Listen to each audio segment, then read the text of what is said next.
Berkunjung ke Pulau Banda, Kecamatan Banda, Kabupaten Maluku Tengah, penjabat Bupati, Rakib Sahubawa melantik 6 kepala pemerintah negeri atau kepala desa. 6 KPN administratif diambil sumpahnya di Banda Nara, Senin 13 November 2023. Mereka yang dilantik diantaranya Rahman Ahmad sebagai KPN administratif Kampung Baru, Ramli Astar sebagai KPN administratif Lautang, Lasadikin sebagai KPN administratif Nusantara, Idzar Amri sebagai KPN administratif Selamon, Fitra Lad Jaharia sebagai KPN administratif Tanah Rata, dan Syawal Sidek sebagai KPN administratif Uring Tutra.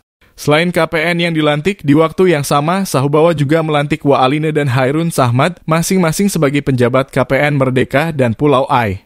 Dalam kesempatan itu, Rakib Sahubawa mengingatkan KPN yang dilantik bahwa tanggung jawab kepala pemerintah bukanlah beban yang harus diemban sendirian. Namun, itu adalah panggilan untuk bersama-sama membangun dan mengembangkan potensi yang dimiliki oleh setiap negeri. Saya yakin dengan integritas, kecerdasan, dan semangat pengabdian yang tinggi, para KPN akan mampu menjalankan tugas serta amanah ini dengan baik, kata Sahubawa.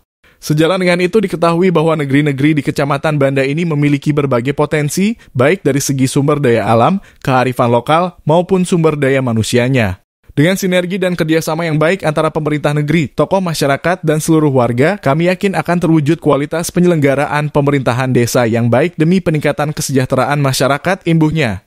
Dikatakan tantangan utama saat ini yang perlu menjadi perhatian serius adalah upaya pengentasan kemiskinan dan penanganan stunting.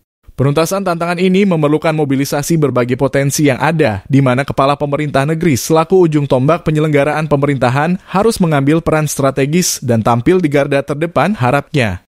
Diketahui bahwa pada pelantikan tersebut, Gubernur Maluku Murad Ismail dan Ketua TPPK Maluku Widya Pratiwi Murad juga hadir menyaksikan.